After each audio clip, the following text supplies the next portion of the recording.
Let's get started. Story number 1. December 2020 was a month unlike any other in the small New England town of Grayson Hollow. The world outside was gripped by uncertainty, the pandemic forcing people indoors and isolating neighbors who had once been as close as family. For Claire Whitman, the stillness of winter compounded the loneliness she'd been feeling since moving into her late grandmother's house at the edge of town. It was a sprawling Victorian home, beautiful but undeniably eerie, especially with no one else around. Claire's grandmother had passed away earlier that year, leaving her the old house and a pile of memories she hadn't yet unpacked. Claire had always loved visiting as a child, but living there alone was different. The house groaned and sighed as old houses do, and the forest surrounding it felt oppressive in the long, dark nights of winter. The first strange thing happened on December 10th. Claire was unpacking boxes in the attic, sorting through her grandmother's belongings when she came across an old photo album. Inside were faded black and white photographs of the house, but something about them unsettled her. In every picture, a man stood near the edge of the frame, always at the periphery, as if he wasn't supposed to be there. He wore a dark coat and a wide-brimmed hat, his face obscured by shadows. Claire frowned, flipping through the album. The man was in every photo, always outside, on the porch, at the edge of the woods, standing in the snow. She didn't recognize him, and there was no mention of him in the notes her grandmother had scribbled in the margins. A cold shiver ran down her spine. She closed the album and decided to leave the attic for another day. That night, as she sat by the fireplace scrolling through her phone, she thought she heard footsteps outside. It was faint, barely audible over the wind, but enough to make her pause. She stood and peered out the window, her breath fogging the glass. The yard was blanketed in snow, untouched, except for a single trail of footprints leading from the woods to the house. Her stomach dropped. She hadn't noticed the footprints earlier when she came home from the store. Grabbing her coat, she opened the front door and stepped onto the porch, the cold biting at her cheeks. The prints were fresh, the edges sharp, and they stopped just short of the porch steps. "Hello?" she called into the night. Her voice seemed to be swallowed by the darkness. There was no answer, only the sound of the wind rustling the bare branches of the trees. Claire hurried back inside, locking the door behind her. She spent the rest of the night staring out the window, but no one came. The next morning, the footprints were gone, covered by the fresh snow that had fallen overnight. Claire tried to brush off the incident, telling herself it was probably just an animal. But deep down, she wasn't convinced. On December 15th, Claire began noticing small changes in the house. A chair that had been tucked neatly under the dining table was now pulled out, as if someone had been sitting there. A cabinet door she knew she had closed was left ajar. Items on her desk seemed to move ever so slightly when she wasn't looking. She tried to blame it on her own forgetfulness, but the feeling of being watched persisted. That night, as she lay in bed, she woke to the sound of faint knocking. It was soft at first, coming from somewhere downstairs. Then it grew louder, more deliberate, as if someone were trying to get her attention. Claire sat up, her heart pounding. The knocking continued, steady and rhythmic. She grabbed her phone and turned on the flashlight, creeping down the stairs. The sound seemed to be coming from the front door. When she reached the bottom of the stairs, the knocking stopped. She stood frozen, her hand gripping the banister, before summoning the courage to approach the door. She peeked through the peephole, expecting to see nothing. But there was someone there. It was the man from the photographs. He stood on the porch, his face still obscured by the shadow of his hat. He didn't move, didn't speak. He just stood there, waiting. Claire stumbled back, her breath catching in her throat. She grabbed her phone and dialed the local police, her fingers trembling as she explained the situation. The dispatcher assured her they'd send someone out right away. Minutes felt like hours as she waited. Her eyes locked on the door. But when the police arrived, the man was gone. The snow on the porch was untouched, no sign that anyone had been there. The officers checked the property and found nothing unusual, though one of them gave her a knowing look. "This house has a bit of a reputation, you know," he said. "Strange things have happened here over the years." Claire didn't press him for details. She wasn't sure she wanted to know. On December 20th, the activity escalated. The knocking became a nightly occurrence, always starting at midnight. But now it wasn't just at the door. It came from the walls, the windows, even the ceiling. Claire barely slept, her nerves frayed as the relentless knocking echoed through the house. She tried to ignore it, but the final straw came on December 24th. That evening, as she prepared a modest Christmas Eve dinner for herself, she heard the attic door creak open. She froze, the knife in her hand hovering above the cutting board. The house was silent for a moment, and then she heard footsteps above her, slow, deliberate, heavy. Claire grabbed her phone and the kitchen knife, her hands shaking as she made her way upstairs. The attic door was ajar, swinging gently on its hinges.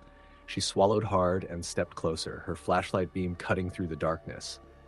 "Is someone there?" she called, her voice barely above a whisper. The footsteps stopped.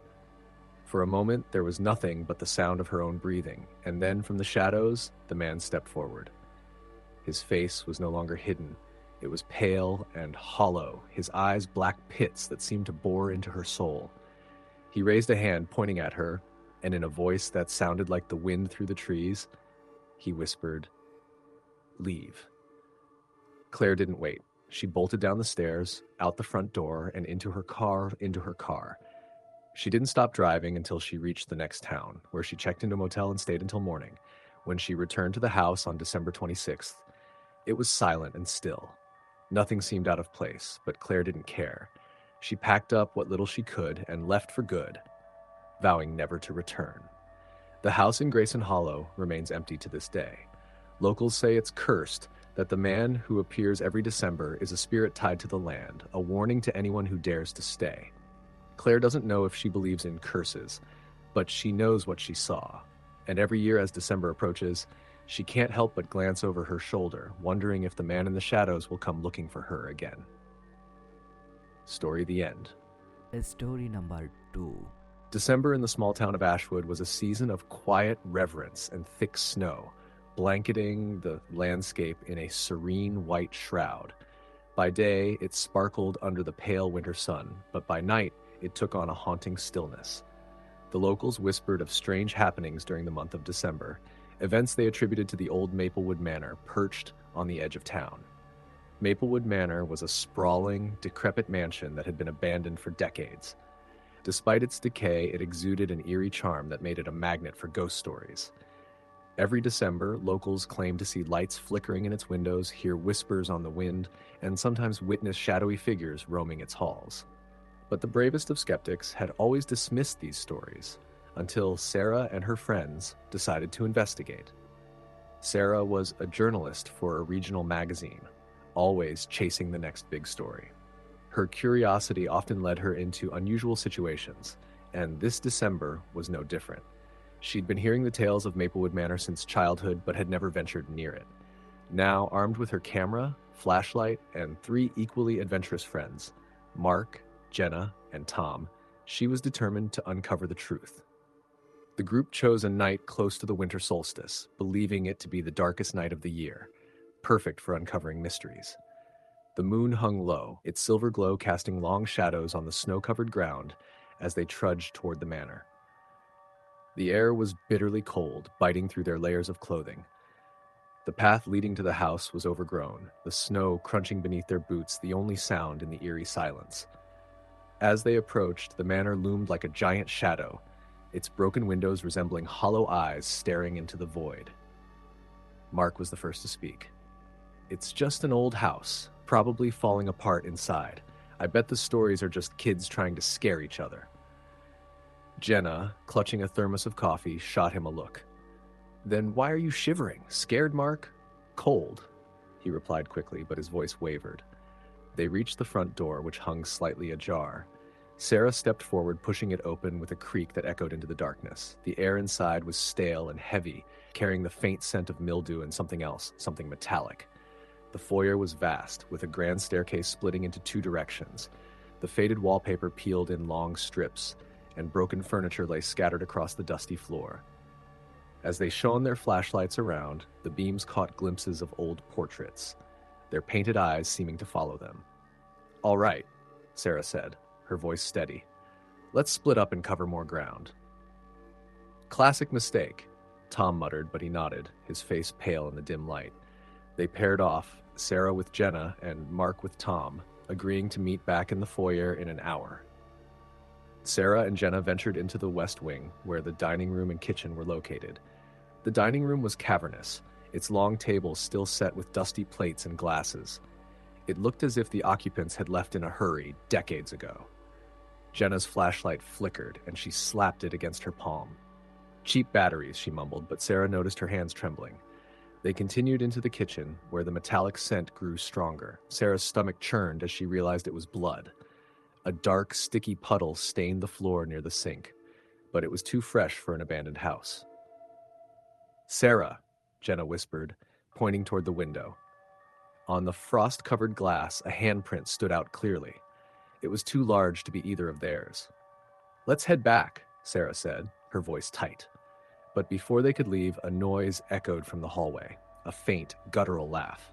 It was low and chilling, sending shivers down their spines. Meanwhile, Mark and Tom explored the east wing, which housed the library and sitting rooms.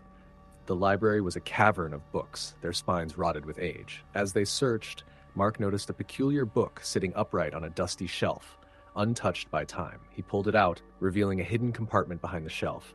Inside was an old photograph of a family, a stern man, a serene woman, and 2 children, their faces eerily blank. "What's that?" Tom asked, peering over Mark's shoulder. Before Mark could respond, the sound of footsteps echoed above them. They froze, staring at each other. "Sarah? Jenna?" Tom called out, but the footsteps didn't stop. Instead, they grew louder, descending the staircase. Back in the foyer, the group reunited, their faces pale and drawn. Sarah recounted the blood in the kitchen, while Mark showed them the photograph. As he held it up, the temperature in the room seemed to plummet. Then came the voice. Low and gravelly, it filled the room. "You shouldn't have come." The flashlight beams wavered as all 4 turned toward the source. On the staircase stood a shadowy figure, tall and featureless, its outline shimmering like smoke. Its presence filled the room with a suffocating dread. "Run!" Sarah shouted, but the door they had entered through slammed shut, as if by an unseen force. The figure began descending, its steps slow and deliberate. Panic set in as the group scrambled to find another exit. Jenna screamed as her flashlight flickered out, plunging her into darkness. Sarah grabbed her hand and pulled her toward the back of the house, where she remembered seeing a door leading to the garden. Mark and Tom were already there, struggling to open the frozen latch. The shadowy figure was close now, its presence making the air feel thick and heavy. Finally, the door gave way and the group tumbled out into the snow. But the nightmare wasn't over. As they ran, Sarah glanced back and saw more figures emerging from the manor, their forms translucent but horrifyingly human-like. They reached for the fleeing group, their ghostly hands leaving frost on the air. They ran until they reached the edge of the property, where the snow gave way to the paved streets of Ashwood. The figures stopped as if bound to the grounds of the manor. Breathing heavily, the group turned to look back. The manor was dark and still, as if nothing had happened. For days after their escape, Sarah tried to make sense of what they had experienced. But the photograph Mark had taken from the library provided the final chilling clue.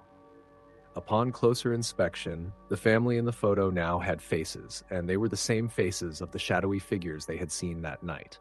The photograph disappeared from Sarah's desk a few days later, but she didn't question it. None of them ever returned to Maplewood Manor, and they spoke of the experience only in hushed tones. The stories of December in Ashwood continued, but Sarah and her friends knew the truth. Some doors were never meant to be opened. Story the end. Story number 3. The winter of 1993 was one of the coldest Ashford had seen in decades. The small mountain town, known for its picturesque snowfalls and cozy inns, was bracing for yet another blizzard. The roads were already coated with ice, and most residents hunkered down early. But for Rachel, the bitter cold was no deterrent. She had a job to do. Rachel was a substitute teacher called in to cover for Mrs. Elliott, the usual instructor at Pine Hollow Elementary. The school had closed early for the holidays, but Rachel had volunteered to help catalog the library books, a task Mrs. Elliott had left unfinished. She didn't mind working late. It would give her something to focus on other than the gnawing loneliness of her empty apartment. The school building was old, its brick walls whispering of decades past.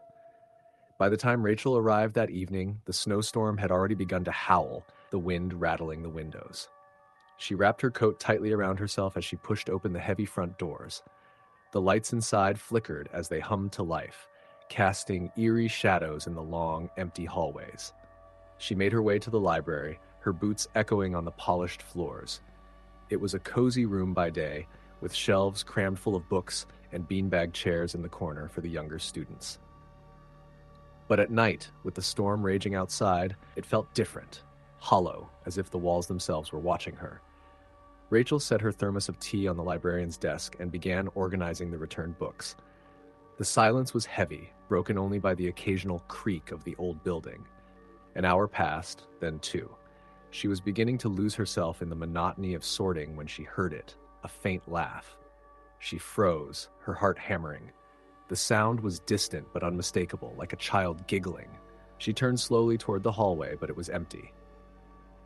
"Hello?" she called out, her voice trembling. No answer. She shook her head, dismissing it as her imagination. Maybe the wind playing tricks on her. She returned to her work, but the uneasy feeling lingered. Minutes later, the giggle came again, louder this time. It seemed to echo from the back of the library, near the row of encyclopedias. Rachel's throat tightened. She told herself it couldn't be a child. The school was locked. No one else was supposed to be here. Grabbing her flashlight, she walked cautiously toward the sound. Her breath clouded in the icy air as she reached the far corner of the library. The beam of her flashlight swept across the shelves, revealing nothing out of the ordinary. Then she saw it. At the end of the row, there was a small pair of footprints in the frost-covered floor. They were impossibly fresh. The prints stopped in front of a bookcase, and Rachel felt a chill that had nothing to do with the temperature. "Is someone here?" she whispered. Her voice seemed to vanish into the silence. The laughter came again, now directly behind her. Rachel spun around, but the hallway was empty. Her hands trembled as she fumbled to dial the custodian, Mr. Briggs, on her phone, but the line crackled with static before cutting off. The storm must have downed the lines. Trying to calm her racing heart, she decided to leave. She grabbed her coat and bag, but as she turned to go, something caught her eye, a single book lying open on the librarian's desk. She hadn't put it there. Slowly she approached, her flashlight trembling in her hand. The book was old, its yellowed pages brittle. It was a record of the school's history, filled with photographs of students and staff from decades past. The page it was open to featured a black and white class photo from 1932. Rachel's eyes scanned the rows of children, all smiling and neatly dressed. But one face stood out, a little girl in the front row, her expression unnervingly blank. As Rachel stared, her stomach sank. She recognized the girl. She had seen her face before, in the reflection of the library's glass door earlier that evening. A loud thud echoed through the library, snapping Rachel out of her trance. The book fell shut on its own, and the lights flickered violently. The temperature plummeted further, and Rachel could see her breath billowing out in front of her. Then the giggling returned, louder than ever, and accompanied by the faint sound of footsteps, multiple sets echoing around her. Panicked, she sprinted down the hallway toward the front doors. As she reached for the handle, it refused to budge. It was as if the door had been sealed shut. Her flashlight flickered, and in the brief moments of darkness, she saw shadows darting across the walls. She turned to run toward the back exit, but stopped dead in her tracks. Standing in the middle of the hallway was the little girl from the photo. Her hair hung in damp strands over her pale face, and her eyes were dark, endless voids. She tilted her head as if studying Rachel, then raised one finger to her lips in a shushing gesture. Rachel screamed as the girl vanished, leaving behind a chill that seeped into her bones. The laughter erupted all around her now, echoing off the walls, overlapping with whispers in a language she didn't recognize. Finally, the back door came into view, and Rachel bolted for it. This time, it opened easily, and she stumbled out into the blizzard. She didn't stop running until she reached her car, tears streaming down her face as she fumbled with the keys. The storm swallowed the school behind her, its looming silhouette barely visible through the swirling snow. Rachel never returned to Pine Hollow Elementary. She quit her position the next day, refusing to explain her decision. The librarian found her notes and the thermos of tea still sitting on the desk. A month later, the school board decided to renovate the library. During the process, workers uncovered a small, hidden room behind one of the bookshelves. Inside were old toys, a tiny desk, and faded photographs. One photo showed the same little girl Rachel had seen, her name scrawled on the back in shaky handwriting. Margaret, 1932. According to town records, Margaret had been a student at Pine Hollow Elementary. She disappeared one snowy December day and was never seen again. Story the end. Story number 4. The December wind tore through the streets of Blackwater Hollow, carrying with it the faint scent of pine and the cold bite of approaching snow. It was a town frozen in time, where old traditions thrived and whispers of the supernatural lingered. For years, the townsfolk spoke in hushed tones of the vanishing light, a phenomenon that appeared only in December, centered around the long-abandoned Northbridge Asylum. The asylum had been closed since 1956, after a fire killed dozens of patients and staff. Official reports claimed it was an accident, but rumors persisted of cruelty and dark experiments that led to the tragedy. Some said the souls trapped in that fire never left, their agony bleeding into the winter nights. Emma didn't believe in ghosts, but she was desperate. Her brother, Caleb, had vanished without a trace 2 nights earlier.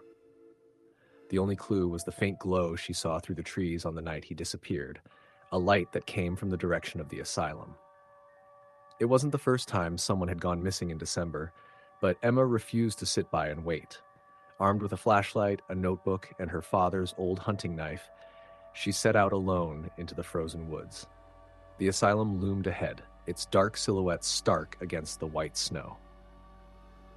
The towering structure was riddled with broken windows and creeping ivy, a hollow shell of its former self. Emma felt a pang of unease as she stepped closer, the crunch of snow beneath her boots the only sound in the eerie silence. The front doors creaked open with surprising ease. Inside, the air was bitterly cold, and the faint smell of soot lingered. The moonlight barely illuminated the crumbling hallways, but Emma's flashlight revealed faded murals, rusted gurneys, and tattered patient records scattered across the floor. Her breath clouded in the frigid air as she moved deeper into the asylum. "Caleb?" she called, her voice echoing eerily. No response. She followed the hallways, her heart pounding as the silence pressed in. Then she saw it, a faint, flickering light coming from the end of the corridor. It wasn't her flashlight, and it wasn't the moon. It pulsed gently, almost like a heartbeat, casting strange shadows on the walls. Emma hesitated, but she forced her legs to move. As she approached, the light receded, retreating deeper into the building. It led her through a maze of corridors, past empty cells and decayed furniture, until she reached the old recreation room. The light stopped there, hovering in the center of the room like a small floating orb. "Caleb?" she whispered again, her voice trembling. But as she stepped closer, the orb flared brightly, blinding her for a moment. When her vision cleared, the room had changed. The peeling paint and debris were gone, replaced by pristine walls and neatly arranged chairs. The air buzzed with life, voices, laughter, the clatter of a piano in the corner. Patients in outdated clothing milled about, their faces alight with joy. For a moment, Emma thought she was hallucinating, but then she noticed something chilling. The patients weren't real. They shimmered faintly, their edges flickering like static on a broken television, and none of them acknowledged her presence. A man in a white coat strode past her, his expression stern. Emma's heart raced as she recognized his face from old newspaper clippings. Dr. Elias Grayson, the asylum's director, the man rumored to have caused the fire. The orb hovered in the center of the room, pulsating softly. Emma reached for it instinctively, but before she could touch it, the light dimmed, and the room shifted again. The laughter turned to screams. The scene before her was chaos. Flames licked at the walls, and the patients now cowered or ran, their ghostly forms flickering wildly. Dr. Grayson stood at the center of the inferno, shouting orders, but his voice was drowned out by the roar of the fire. Emma stumbled back, her flashlight clattering to the floor. The screams grew louder, and then she saw him. Caleb. He stood among the chaos, his face pale and eyes wide with terror. He reached for her, his lips moving, but no sound came out. "Caleb!" she screamed, running toward him. But as she reached out, her hand passed through him like mist. The light flared again, and Caleb vanished, leaving Emma alone in the burned-out recreation room. The fire was gone, but the air still carried its acrid scent. Emma fell to her knees, her breaths coming in ragged gasps. The orb reappeared, hovering just out of reach. Desperation gripped her as she lunged for it, her fingers brushing its surface. In that instant, her surroundings shifted again. She was in a dark, narrow corridor now, the walls covered in scratches. The orb led her forward, its glow barely illuminating the way. The scratches on the walls formed words, repeated over and over, "Help us. Set us free." At the end of the corridor was a door. It was heavy, reinforced with steel, and bore a single word etched into its surface: Requiem. The orb flared brighter, and Emma heard a faint voice, a child's voice, soft and pleading. "Help us!" Her hands trembled as she pushed the door open. Inside was a small room filled with broken furniture and a single chair. Seated in the chair was Caleb, his face pale and eyes blank. Chains bound his wrists and ankles, glowing faintly with the same eerie light as the orb. "Caleb!" Emma rushed to him, tugging at the chains. They burned cold against her hands, refusing to budge. The child's voice came again, clearer this time. "You must destroy it." Emma turned and saw the orb now pulsating wildly. It hovered above an old, charred book, resting on a pedestal. The book radiated malevolence, its cover stitched with strange, unrecognizable symbols. Her instincts screamed at her to run, but Caleb's lifeless face rooted her in place. She grabbed the hunting knife from her belt and plunged it into the book. The orb exploded in a blinding flash, and a deafening wail filled the room. When the light faded, Emma was outside. The asylum was gone, no longer a looming structure, but a pile of rubble covered in snow. Caleb lay beside her, unconscious but alive. His face was pale, but his chest rose and fell steadily. As she cradled him, the faint scent of burning lingered in the air, and she swore she heard the distant sound of laughter, soft, fleeting, and unmistakably relieved. Emma never returned to Blackwater Hollow after that night. She and Caleb moved far away, starting fresh in a town where December brought nothing but snow and warm fires. But every year, as the days grew colder, Emma couldn't help but glance toward the horizon, half expecting to see a faint light flickering in the distance. Story, the end. Story number 5. The small town of Cold Hollow was nestled deep in the woods, surrounded by towering pine trees that stayed green even through the harshest winters. December was a special time for the town, with its Christmas markets, snowfall that blanketed everything in white, and lights strung across every house. But it was also the month when the woods grew quieter, the nights darker, and the whispers began. For decades, the town carried a strange legend. Every December, it was said that a figure roamed the woods at night, a woman in a long white dress, her hair flowing like shadows and her face obscured by frost. Locals called her the December Bride. Some claimed she was a bride who had died on her wedding night long ago. Others swore she was something older, something darker, tied to the land itself. Whatever the truth was, people stayed away from the forest after sunset. Emma and her husband, David, had just moved to Cold Hollow that December. They'd purchased a small, charming cabin on the edge of the woods. Emma was an artist who painted landscapes, and the serenity of the forest was exactly what she needed to inspire her work. David was a carpenter, and the cabin was a dream project for him, a place where he could restore and rebuild while they started their new life together. The first few days in the cabin were perfect. Snow fell lightly outside, and the fireplace crackled warmly as they unpacked boxes and drank hot chocolate.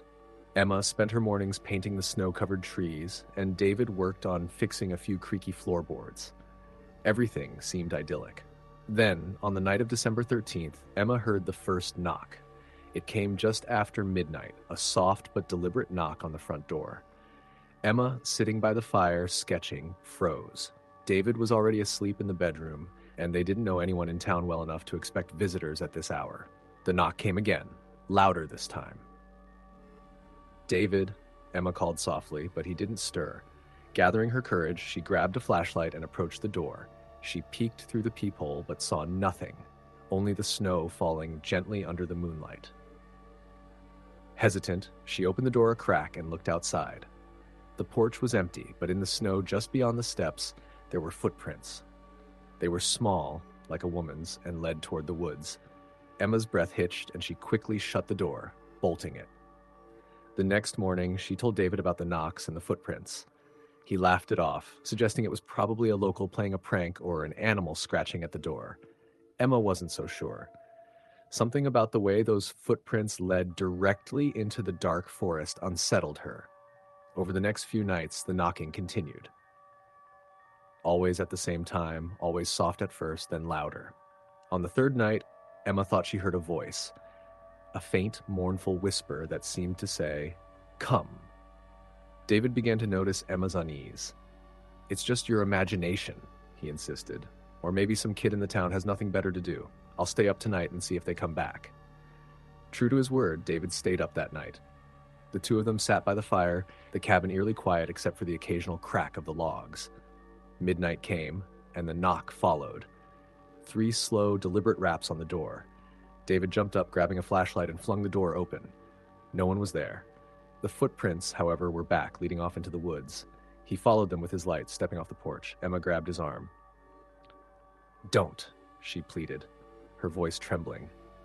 "It's not safe." "It's nothing, Emma, just some kid messing with us," he said, but his voice wavered. The woods beyond the footprints seemed impossibly dark, the trees like jagged shadows against the snow. After a moment, he relented, shutting the door. "Tomorrow, I'll ask around town." The following day, David visited the local diner, asking about the strange knocks and footprints. The waitress, a middle-aged woman named Mary, gave him a strange look. "You're on the edge of the woods, aren't you?" she asked. "Yeah, why?" Mary leaned in close. "You should have been told before you bought that cabin. It's near Hollowbride's Path." "Hollowbride's Path?" She nodded, lowering her voice. "The December bride. People say she walks that part of the woods this time of year, looking for someone to take back with her." David laughed, but Mary didn't join him. Instead, she handed him a piece of advice. "If you hear her knocking, don't open the door, and whatever you do, don't follow the footprints." David brushed it off as superstition, but when he told Emma, the color drained from her face. "We can't stay here," she said, her voice shaking. "I don't care if it's a ghost or some person. It's not safe." But they didn't leave. David insisted it was all nonsense, and though Emma's instincts screamed otherwise, she stayed. That night, the knocking came again, louder and more insistent than before. Emma refused to go near the door. David, frustrated, grabbed his coat and flashlight. "I'm going to scare off whoever's doing this," he said. "David, don't," Emma begged. "Please." But he didn't listen. He opened the door and stepped out into the cold. The footprints were there again, leading into the woods. He followed them, the beam of his flashlight slicing through the darkness. Emma stayed by the window, watching him disappear into the trees. She wanted to call out, to stop him, but fear kept her frozen. Minutes passed, then hours. David didn't return. Terrified, Emma called the police. They arrived just before dawn and searched the woods, but the footprints disappeared less than 100 yards in. There was no sign of David. Emma's cries echoed in the cabin as the officers promised to keep searching. For the next 3 days, Emma stayed in the cabin, unable to sleep, barely able to eat. The police returned each day with no news, their expressions growing more sympathetic but less hopeful. And then, on the night of December 17th, the knocking returned.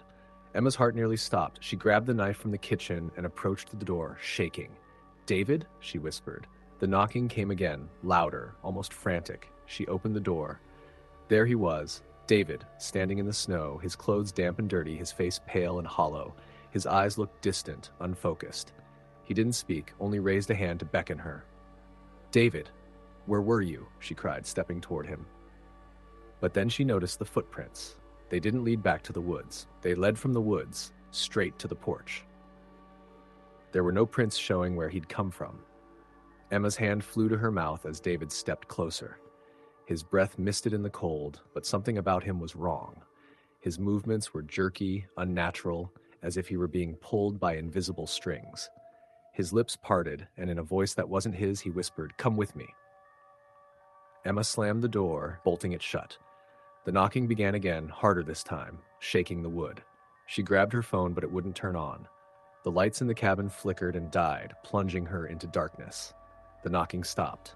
For a moment, there was silence. Then came the voice, soft and mournful, right outside the door. Come. Emma stumbled back, tears streaming down her face. She ran to the bedroom, barricading herself inside. For hours, she sat trembling in the corner, clutching the knife as the wind howled outside. When the sun rose, the knocking was gone. Emma crept out of the bedroom and opened the front door. The porch was empty, but in the snow, the footprints remained. They didn't just lead to the woods this time, they circled the cabin. Emma packed her things that day and left Cold Hollow, never looking back. David was never found, his disappearance becoming yet another unsolved mystery for the town. The cabin eventually went back on the market, waiting for its next occupants. But every December, when the snow falls thick and the nights grow long, the townsfolk swear they can hear knocking in the woods. Soft, deliberate, and always just after midnight.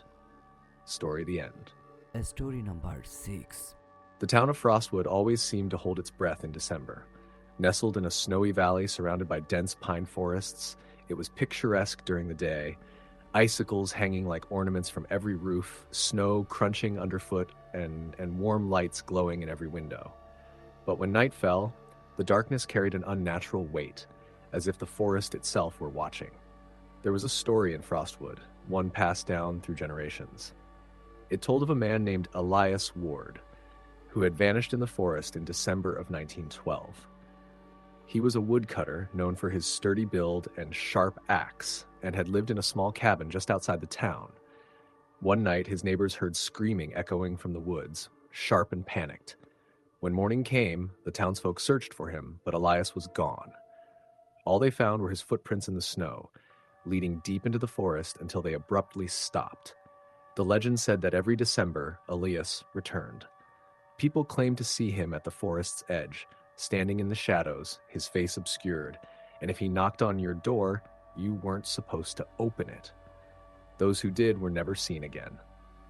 Lucy had heard the stories when she was a child, but she'd always dismissed them as old wives' tales meant to keep kids from wandering into the woods. Now in her 20s, she had returned to Frostwood to care for her grandmother, who had fallen ill. The older woman lived alone in a creaky house at the edge of town, dangerously close to the forest. "Don't open the door after dark," her grandmother warned one evening, her frail voice firm. "Not for anyone." Lucy smiled and humored her, though she chalked it up to superstition. "Don't worry, Grandma. I'll keep us safe." The first snowfall of December came that night. Lucy sat by the fire reading while her grandmother slept in her room upstairs. The house was quiet except for the occasional creak of the old wood and the faint whistle of the wind outside. Just as the clock struck midnight, there was a knock at the door. It was soft at first, barely audible. Lucy froze, her eyes snapping to the door. She wasn't expecting anyone, especially not at this hour. The knock came again, louder this time. "Hello?" she called, her voice trembling slightly. No answer, just a third knock, insistent. Lucy set her book aside and crept toward the door, her heart pounding. She glanced out the window next to it, but saw nothing, only the snow falling softly in the pale moonlight. Cautiously, she opened the door just a crack, peering out. No one was there. But in the snow outside, there were footprints. They were large, like a man's, and led away from the house toward the forest. Lucy's breath fogged in the cold air. She shut the door quickly, bolting it, and turned off the lights. The house felt suffocatingly quiet now, every sound amplified in the silence. When she told her grandmother about it the next morning, the old woman's face grew pale. "It was him," she whispered. "Elias. Grandma, come on," Lucy said, trying to hide her unease. It's just a story." But her grandmother shook her head. "It's not. He's looking for someone. Don't let him in." Lucy spent the next day trying to shake off the encounter. She convinced herself it had been her imagination or a prank. But that night, as she sat by the fire again, the knocking returned. It was louder this time, almost urgent. 3 knocks, evenly spaced, followed by silence. Lucy didn't move. She stared at the door, her pulse racing. "Who's there?" she called, her voice steady despite her fear. There was no response, just the sound of the wind outside. Then came a 4th knock, harder than the others, rattling the door in its frame. She grabbed her phone to call the police, but the screen wouldn't turn on. No signal, no battery, nothing. The power flickered, and for a moment the entire house plunged into darkness before the lights returned. Lucy didn't sleep that night. She stayed awake by the fire, clutching a fireplace poker, her eyes fixed on the door. When morning finally came, she checked the snow outside. The footprints were back, but they didn't lead away from the house this time. They circled it, stopping directly beneath her bedroom window. On the third night, the knocking started earlier, just after sunset. Lucy had taken every precaution, locking all the doors and windows, drawing the curtains, and keeping her grandmother close. But no matter what she did, the knocking grew louder, more insistent. And then she heard it, a low, gravelly voice from the other side of the door. "Let me in." Her blood ran cold. The voice was faint but deliberate, each word drawn out like a command. Lucy backed away from the door, clutching her grandmother's hand tightly. "Don't listen," her grandmother whispered. "Don't let him in." The knocking continued for hours, relentless. Sometimes it was soft, like a plea, and other times it was so forceful it shook the walls. But Lucy didn't open the door. When morning came, the knocking stopped and the house fell silent again. The final night was the worst. Lucy awoke to the sound of creaking floorboards. At first, she thought it was her grandmother, but the noise was too heavy, too deliberate. It was coming from downstairs. She grabbed the poker and crept down the stairs, her heart hammering in her chest. The living room was empty, the fire reduced to glowing embers. But the front door was open, swinging gently in the cold breeze. "Grandma?" she called, panic rising in her throat. A voice answered, but it wasn't her grandmother. It was low, guttural, and coming from the darkness outside. "Come with me." Lucy slammed the door shut and locked it, her breathing ragged. She turned to run back upstairs, but stopped short when she saw him. A man stood at the far end of the living room, his figure shrouded in shadow. His face was pale, almost luminous, and his eyes glowed faintly like embers. In one hand he held an axe, its blade slick with something dark. "Lucy," he said, his voice rasping like dead leaves, "it's time." She screamed and swung the poker at him, but the figure vanished, dissolving into the air like smoke. The room was empty again, but the cold lingered, a biting chill that seeped into her bones. By morning, her grandmother was gone. There were no signs of a struggle, no footprints in the snow, just an empty bed and a sense of unbearable loss. Lucy left Frostwood the next day, driving through the snow-covered roads without looking back. The townsfolk whispered about her for weeks, saying she'd been marked by Elias, that she was lucky to have escaped. But Lucy knew better. She hadn't escaped. She could still feel the cold weight of his presence, still hear the echo of his voice in her dreams, and every December, when the snow began to fall, she locked her doors, drew her curtains, and prayed she wouldn't hear the knock. Story the end. Story number 7. The snow was falling thick and fast over the town of Ash Pines in December 2022. It was the kind of small town where everyone knew everyone, and newcomers were rare. The town had a rich history, but like many places with deep roots, it carried its share of dark stories. For Mia, Ash Pines was a fresh start. After her divorce, she decided to leave the chaos of city life behind and move to the quiet, secluded house her aunt had left her years ago. The house was a 2-story colonial at the edge of the woods, just far enough from town to feel isolated, but close enough that a trip to the grocery store didn't feel like an expedition. She arrived the first week of December, her car packed with boxes and a determination to rebuild her life. The house was old but sturdy, with wide wooden floorboards that creaked underfoot and a massive fireplace in the living room. It smelled faintly of cedar, and though it had been empty for years, it didn't feel abandoned. Mia spent her first few days unpacking, settling in, and making the place feel like home. The snowstorm hit on her 4th night. By sunset, the wind howled like a living thing, rattling the windows and piling snow against the door. Mia was curled up by the fire, a mug of tea in hand, when she heard the first knock. It was faint, almost hesitant, but distinct enough to make her freeze. She turned toward the door, her heart skipping. She hadn't seen a single person since she arrived, and the storm outside was fierce. Who would be out there? The knock came again, louder this time. Mia set her mug down and approached the door cautiously. Peeking through the peephole, she saw nothing, just swirling snow and the faint outline of the woods beyond. She opened the door a crack, shivering as the icy wind blasted her face. The porch was empty, and there were no footprints in the fresh snow. "Hello," she called, her voice trembling slightly. It was met with silence. She shut the door quickly, bolting it. Maybe it was the wind or a branch hitting the house, she told herself, though her unease lingered. She spent the rest of the evening on edge, jumping at every creak and groan the old house made. The next night, the knocking returned. It was just after midnight when it started, louder and more insistent. Mia was upstairs in bed, scrolling through her phone, when the sound echoed through the house. She sat up, her pulse quickening. This time, it wasn't coming from the front door. It was coming from the back. She grabbed the flashlight she kept on her nightstand and crept downstairs. The kitchen was cold, her breath visible in the beam of light as she approached the back door. The knocking stopped abruptly as she reached for the handle. Peering out through the frosted glass, she saw nothing but darkness and snow. Once again, no footprints. Mia locked the door and spent the rest of the night in the living room with every light in the house on. She told herself it was probably animals or the wind, but deep down, she wasn't convinced. Something about the knocking felt deliberate. On the third night, it escalated. This time, the knocking came from every side of the house, the front door, the back door, even the windows. It was slow and rhythmic, a deliberate pattern that seemed to mock her growing fear.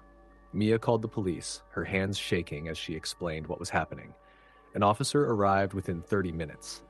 He was a kind, middle-aged man named Officer Grant, who seemed more amused than alarmed when she told him about the knocking.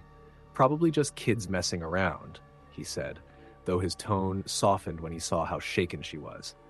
He checked around the property but found no footprints, no signs of anyone having been there. "Storm like this, no one's wandering around," he assured her.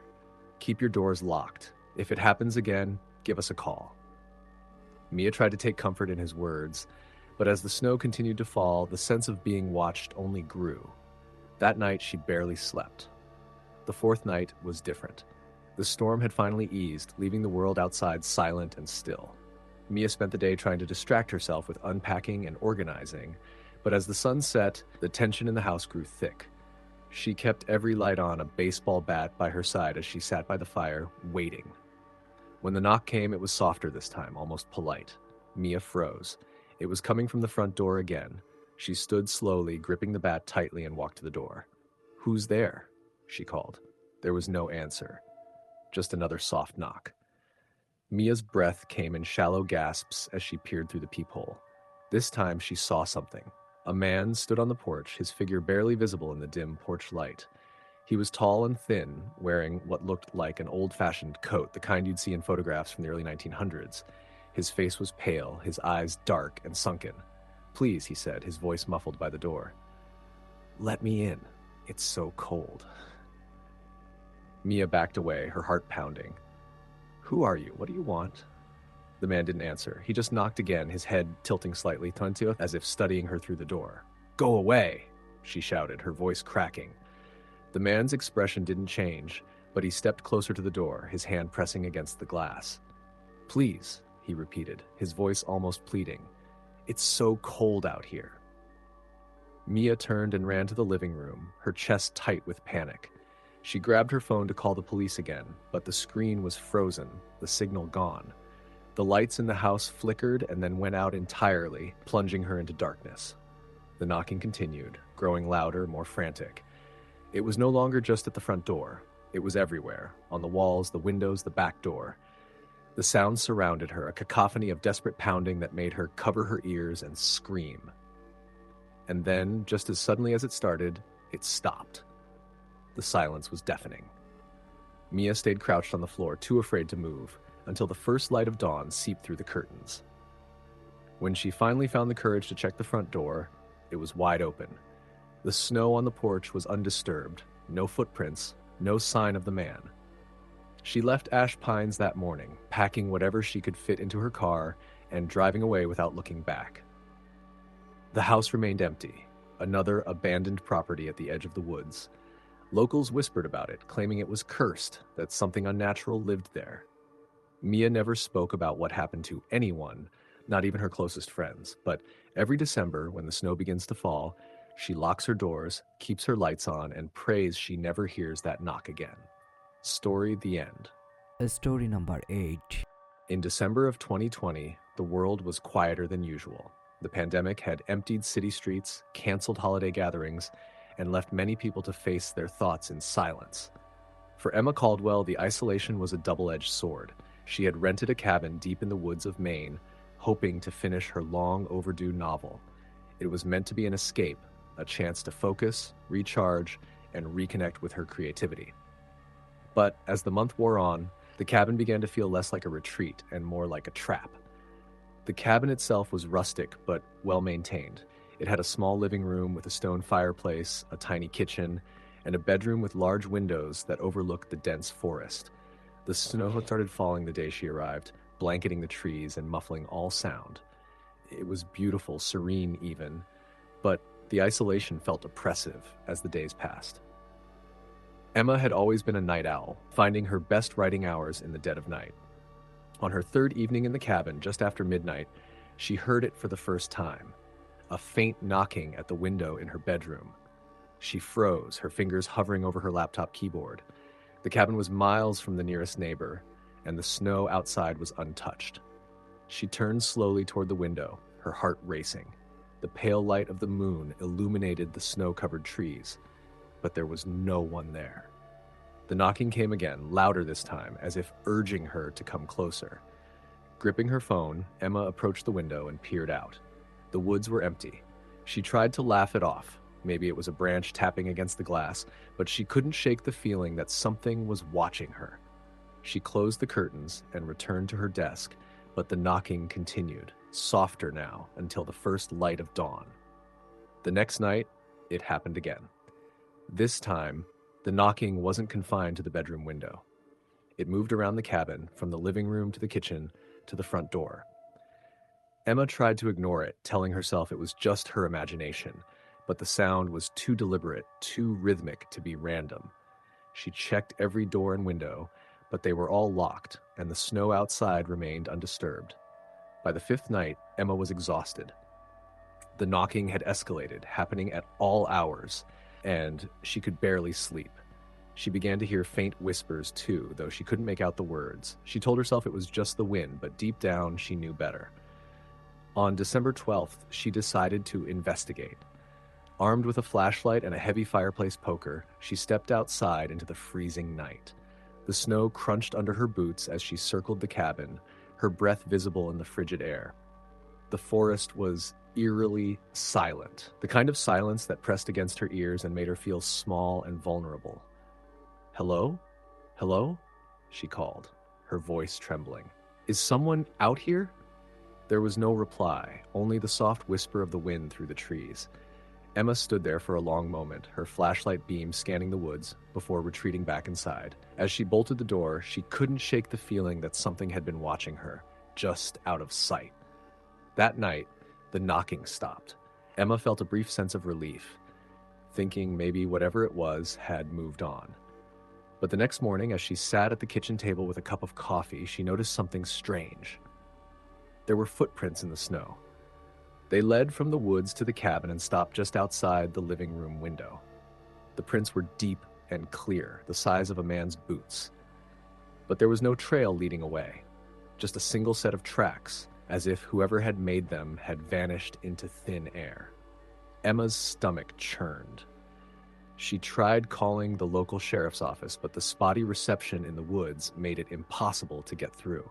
She considered leaving the cabin altogether, but the thought of driving through the snow-covered roads alone was almost as terrifying as staying. On December 15th, things took a darker turn. Emma woke in the middle of the night to the sound of heavy breathing.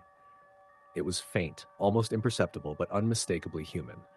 It seemed to come from everywhere and nowhere at once, filling the cabin with a suffocating presence.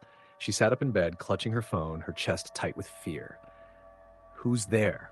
she whispered into the darkness. The breathing stopped. For a long moment, the cabin was silent. Then, from the foot of her bed, she heard a voice, a low, raspy whisper that sent chills down her spine.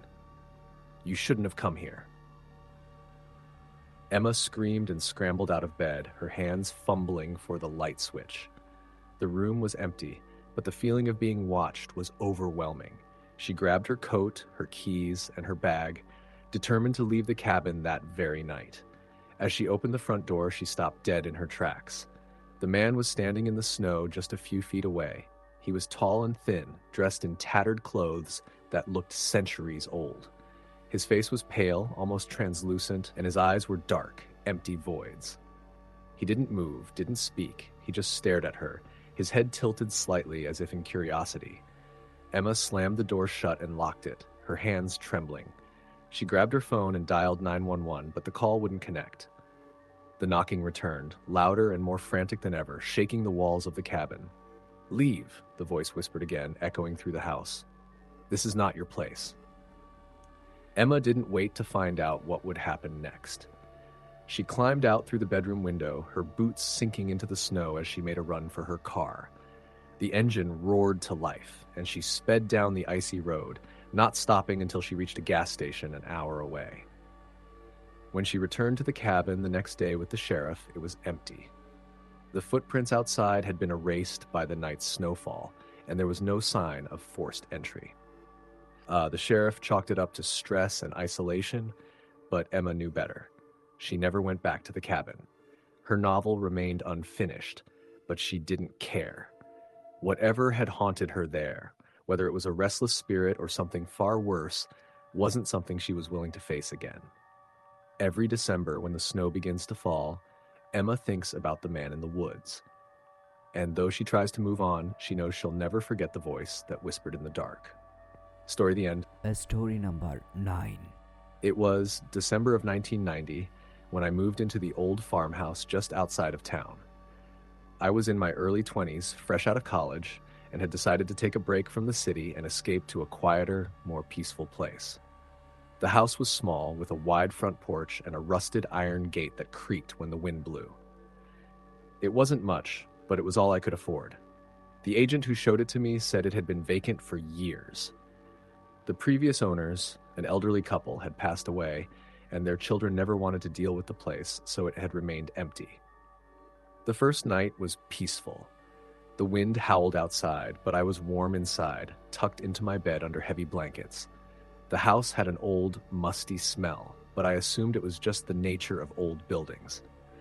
I spent the next few days unpacking, cleaning, and getting the house into a more livable condition.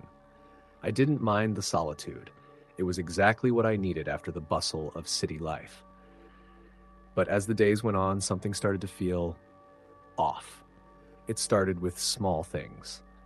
A picture frame in the living room that was always tilted. I would straighten it, but when I came back into the room, it would be crooked again. Then the kitchen cabinet doors. At least one of them seemed to be ajar every time I went in to get something.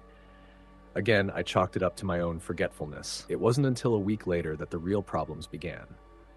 One night, after a particularly cold day, I was sitting in front of the fireplace, reading. The house had been silent for hours when I heard a soft thud coming from the upstairs bedroom. I froze, wondering if maybe I'd left something out of place and the wind had knocked it over. But no, this sound was deliberate, as if something had been dropped on the floor. I sat in silence, listening. There it was again, a low thud, followed by the unmistakable sound of footsteps. I hesitated for a moment, then stood up slowly and walked to the stairs. The air felt thick, like it was pressing against me, but I ignored the growing sense of unease and made my way up the stairs. When I reached the top, I looked down the long, narrow hallway. The bedroom door at the end of the hall was slightly open, and I could see a sliver of light spilling out. The house was old, and the floor creaked under my feet as I approached. As I reached the door, I pushed it open gently, heart pounding in my chest. The room was empty. The bed was made, the dresser was in place, nothing out of the ordinary. I turned around, relieved, but as I started to leave, I noticed something on the floor. A small wooden rocking chair in the corner had been turned slightly, as if someone had been sitting in it. I stood there for a moment, staring at it, and then it happened. The chair moved. It wasn't a violent movement, just a slow, deliberate rock back and forth, as though someone had just gotten up from it. My heart skipped a beat, and I quickly left the room, closing the door behind me. I sat on the stairs for a while, my mind racing. It had to be the wind, I thought. The house was old. Maybe the chair had been placed poorly. Maybe I'd imagined the whole thing. But that wasn't the last time. Over the following days, the events escalated. The knocking noises from upstairs became more frequent, sometimes happening late at night, sometimes during the day when I was home alone. At first, I thought it might be the pipes or the house settling, but the sounds were too rhythmic, too purposeful. It felt like someone or something was knocking from inside the walls. I tried to ignore it. I convinced myself that I was just adjusting to the silence of the countryside and that my imagination was getting the best of me. But then, one night, I saw something that changed everything. I had just finished dinner and was getting ready to relax in front of the TV when I heard it. Soft, shuffling footsteps coming from upstairs.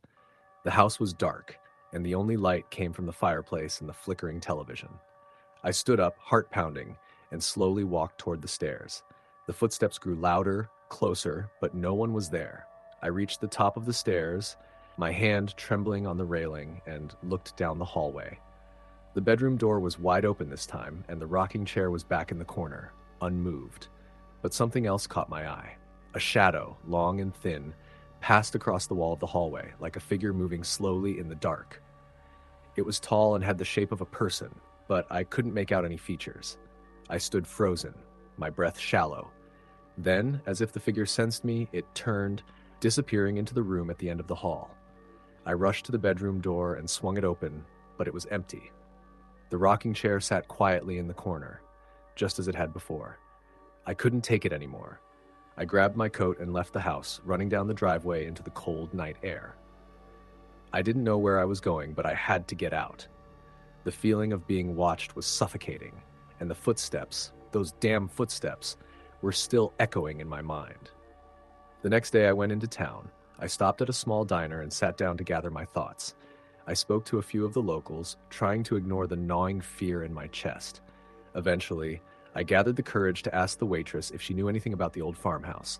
She looked at me curiously and then lowered her voice. "That house," she said, "has been empty for a long time. The couple who lived there, they passed away years ago. But there have been rumors." "Rumors?" I asked, my curiosity piqued.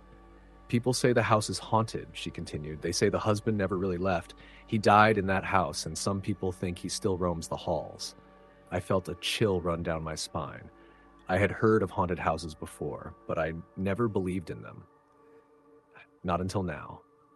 I returned to the farmhouse later that afternoon, my mind racing with thoughts of the man who had lived there.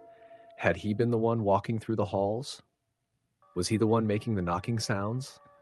That night, I decided to confront it. I stayed in the living room, keeping the fire burning bright.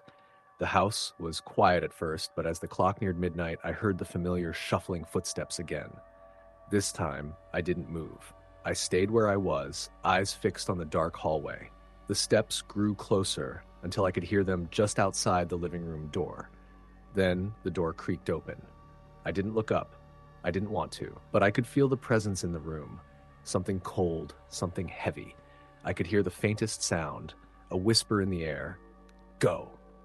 I didn't need to be told twice. I ran out of that house, leaving behind everything I had hoped would be my new home. I never returned. To this day, I can't explain what happened in that farmhouse, but I know one thing for sure. Some places are never meant to be lived in, and some spirits never leave. Story number 10. In December 1990, I moved into an old house on the outskirts of a small town in Vermont. I had just graduated from college and was looking for a fresh start, away from the chaos of city life. The house was perfect for what I wanted: secluded, quiet, and affordable. It had been unoccupied for some time, and the landlord, a local man named Mr. Hutchins, seemed eager to rent it out. The house was an old farmhouse built in the 1800s with large windows, wide wooden floors, and a creaking staircase. It had character, perhaps too much, but the price was right, and I was eager to settle in. Mr. Hutchins warned me that the house had a bit of history, but he assured me that everything was fine now. The previous tenants had left in a hurry, he said, but he didn't elaborate. The first few days were uneventful. I spent my time unpacking and setting up my life in the cozy space. The weather was cold, and the snow began to fall heavily as winter settled in. It was peaceful, almost too peaceful, and I began to enjoy the solitude. I could hear the wind howling outside, but the house felt warm and safe. That was until one night, just before Christmas. It was a Friday evening, and I had settled in front of the fireplace with a book. I had just opened a bottle of wine, enjoying the quiet, when I heard a soft creak coming from the floor above me. I froze, listening. It wasn't unusual for an old house to make noises, but this sounded different, deliberate, like someone walking across the floor. I shrugged it off and returned to my book, dismissing it as the house settling. But the noise came again, this time louder, followed by a faint tapping. It seemed to be coming from the bedroom above. My heart skipped a beat. I couldn't shake the feeling that someone was in the house with me. I stood up, my hands trembling, and walked cautiously to the staircase. I peered up the stairs, the darkness at the top of the landing swallowing any light from the dim hallway below. The tapping continued, rhythmic, as if someone were tapping their fingers against the wooden floor. I couldn't explain it. I was alone in the house, or so I thought. I called out, my voice shaky. "Hello? Is anyone there?" Silence. The tapping stopped immediately, leaving only the sound of it howling outside. I stood there for a long moment, not sure what to do. My instincts told me to turn around and go back downstairs, but curiosity got the better of me.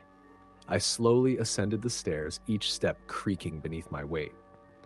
When I reached the top, I stopped outside the bedroom door. It was closed, just as I had left it earlier.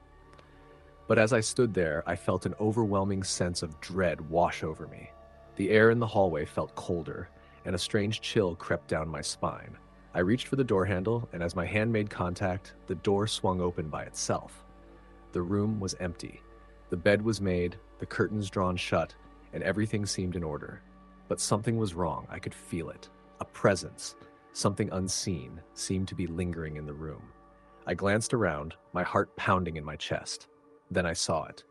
In the corner of the room near the window was an old rocking chair. It wasn't there before. I was sure of it. I stepped closer, my breath shallow. The chair was rocking slowly, as if someone had just gotten up. I stared at it for a long moment, trying to process what I was seeing. My mind raced. Had someone been here? Had I missed something? Without thinking, I turned and ran back down the stairs, my heart hammering in my chest. I bolted the door behind me and sat on the couch, trying to calm my nerves. I told myself it was just my imagination, the house settling, maybe even the wind causing the chair to rock. But deep down, I knew I hadn't imagined it. That night, I didn't sleep. I kept hearing strange noises, scratching at the walls, soft whispers that seemed to come from nowhere.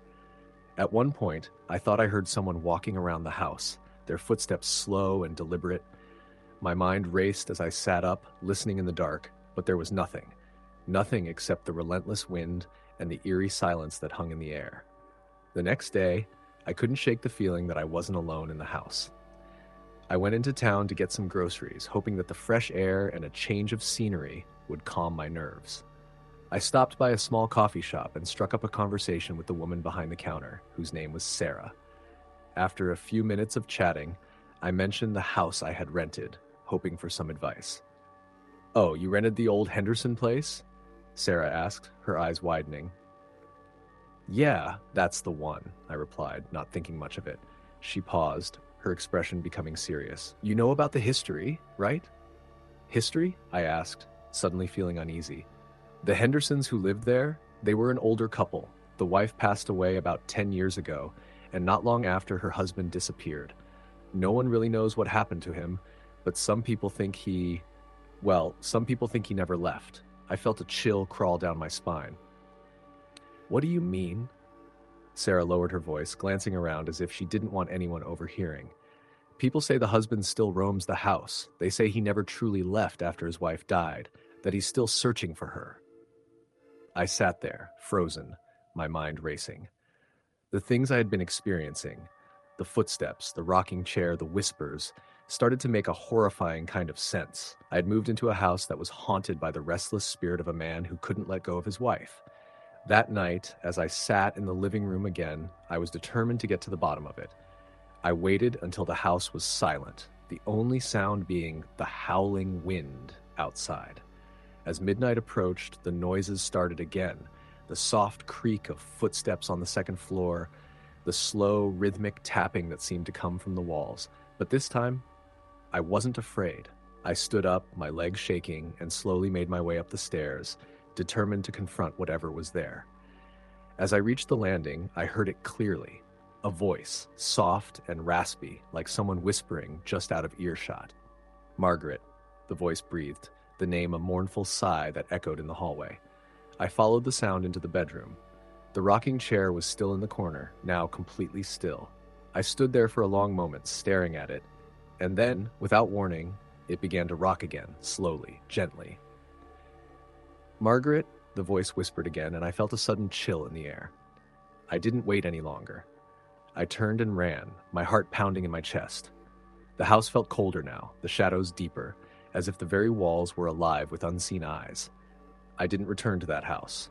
I packed my things the next day and moved into a hotel, leaving the old farmhouse behind. To this day, I still don't know what happened in that house. Maybe it was the spirit of the man, still wandering the halls looking for his lost wife. Maybe it was something else entirely, but I never went back. And I've never been able to shake the feeling that some places are haunted by the memories of those who lived there long after they've gone.